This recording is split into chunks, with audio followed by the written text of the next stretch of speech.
이 차기 대통령 후보 호감도 정기적으로 나오고 있는 조사가 있는데 그 여론조사에서도 한동훈 전 위원장이 26%로 여권 주자들 중에서는 가장 높은 수치를 기록을 했는데 그 내용을 좀 구체적으로 보겠습니다.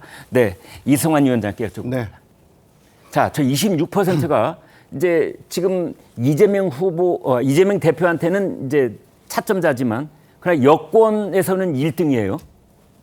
저는 정치인이 대권 주자로 이렇게 발전하기 위해서 필요한 것 중에 하나가 네. 국민들에게 동정심을 사야 된다라고 하는 네. 요소가 있다고 생각합니다. 예. 근데 한동훈 위원장이 지금까지 등장해서 국민들이 어떤 감정을 느꼈을까 생각해 보니까 네. 맨 처음에는 호기심이었어요. 뭐 저런 사람이 있지? 이렇게 어떻게 저렇게 그 민주당하고 싸워서 굴하지 않고 저렇게 자기 할 얘기 다 하지? 네. 그 다음은 이제 호감으로 갔어요. 아, 그럼에도 불구하고 인간적인 면모가 있네라고 하는 호감 단계로 갔고 네. 그리고 비대위원장이 되면서 이제 정치적 호응이 왔거든요. 예. 근데 이 호기심과 호감과 호응을 넘어서 이것이 총선 승리로 꽃피우지 못했고 어떻게 보면 용산으로부터의 핍박, 야당으로부터의 공격을 받는 모습을 보면서 이 사람에 대한 동정심이 생기기 시작했다. 예. 근데 역대 이제 큰 정치 하셨던 분들, 대선주자 나오셨던 분들 보면은 YSDJ도 네. 아, 정말 안 됐다. 가택연금 안 됐다. 피랍 안 됐다라고 하는 그런 사건들도 있었고 그리고 노무현 대통령 같은 경우도 이제는 한번 해야 되지 않겠냐라고 하는 동정심. 박근혜 대통령도 전통적인 보수 지지층에서 정말 힘든 삶을 살아왔다라고 하는 감정적 동정심이 있어야 되는데 저는 한동훈 위원장이 본인이 원하든 원하지 않았던 그런 요소까지 이제 갖춰졌다라고 보는데 그렇다면은 다음 보여줄 거는 우리가 지난 2017년 대선 때도 반기문 총장 막 1위 나오고 네. 그리고 그 이전까지만 해도 김무성 전 대표 계속해서 1위 나오고 하지 않았습니까? 네.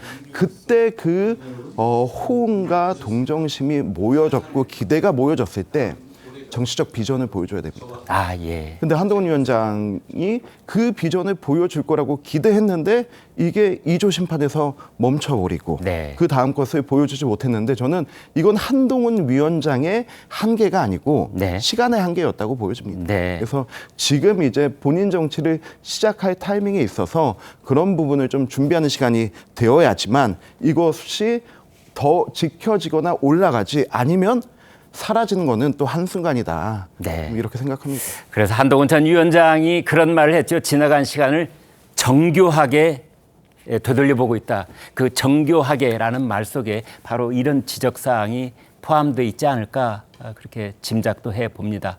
아까 보여줬던 그 막대 그래프 차기 대통령 후보 호감도 다시 한번 보여주시겠습니까? 보면은 이제 맨 왼쪽이 이재명 대표이고요. 그다음에 두 번째 빨간 막대가 한동훈 위원장 26.0%로 되어 있는데요. 여권이라고 할 수 있는 왼쪽에서부터 오른쪽으로 네 번째 오세훈 시장, 홍준표 대구시장, 그다음에 이준석 대표를 거의 포함을 시키겠습니다. 일단 이준석 대표, 그다음에 김동연 경기지사 이제 건너뛰어서 안철수 의원까지 이렇게 해봤는데 그 오른쪽에 있는 여권 그 후보 잠룡들 4명, 오세훈에서 안철수까지 이 네 분의 지지율을 다 합했더니 16.3%포인트가 나옵니다. 그렇다면은 이제 한동훈 위원장이 혼자서 26, 그다음에 나머지 여권의 다른 경쟁 잠룡들을 다 합해도 16 이제 이렇게 되어 있는 상황이기 때문에 더더욱 한동훈 이제 위원장한테 눈길이 쏠리는 것이 아닌가 이렇게 보여지는데 지금 한동훈 전 위원장 지지자들 사이에서는 한동훈이 출마하면은 한 표를 행사하겠다 이러면서 당원 모집 캠페인, 가두 캠페인을 벌이고 있다고 그래요. 자, 최병찬 소장께요. 자, 이런 그 당원 모집 캠페인 이게 효과가 있습니까? 당원 모집 캠페인은 아무래도 효과가 있죠. 왜냐하면 이거를 몇 대 몇으로 반영하는지와 무관하게 네. 지금 뭐 많이 나오면은 이제 지금 우리 이승환 위원장님도 포함되어 있는 천목해서 5대5를 제안했는데요. 네. 5대5가 반영된다 하더라도 역시 당원의 비중이 한 50% 정도 반영되기 때문에 네. 당원 캠페인을 자체는 뭐 여러모로 의미가 있다고 봐야 되는데요. 다만 이제 지금 나오는 여론조사를 어떻게 해석할 수 있냐면 한편으로는 범여권에서 한동훈 전 비대위원장이 가장 높다라고 해석할 수 있지만 네. 다르게 생각하면 나머지 분들이 너무 낮기도 한 거거든요. 네. 이 조국 대표랑 이재명 대표 비교해 봤을 경우 네. 그 얘기는 좀 다르게 말하면 여권의 지지자인 분들 입장에서 생각하기에는 좀 뭔가 이렇게 믿고 맡길 만한 사람이 좀 내키지가 않는다. 네. 다른 사람은 좀 다 이렇게 좀 상대적으로 좀 약해 보인다. 네. 그리고 흡족하지가 않다라고 한 점이 있기 때문에 한동훈 비대위원장이 모든 걸 다 잘한다고 할 수는 없겠지만 네. 나머지와의 대비 관계에서 그만큼 마음 둘 데가 없는 그리고 대통령 지지율도 조사마다 좀 다르긴 하지만 총선 이전에 비해서 10%포인트 이상의 거의 모든 조사에서 팍 떨어졌는데 아직까지는 회복되지 않고 있거든요. 네. 그래서 여권 지지자들의 어떤 마음의 상실감 그리고 기댈 곳 없는 것들이 저 여론조사에서도 반영되지 않나 싶습니다. 네.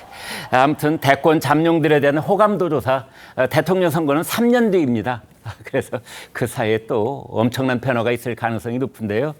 그런데 저런 이제 호감도 조사가 두세 달 앞으로 다가온 국민의힘 전당대회에는 혹시 어떤 영향을 미치지 않을까 이런 생각도 해 봅니다.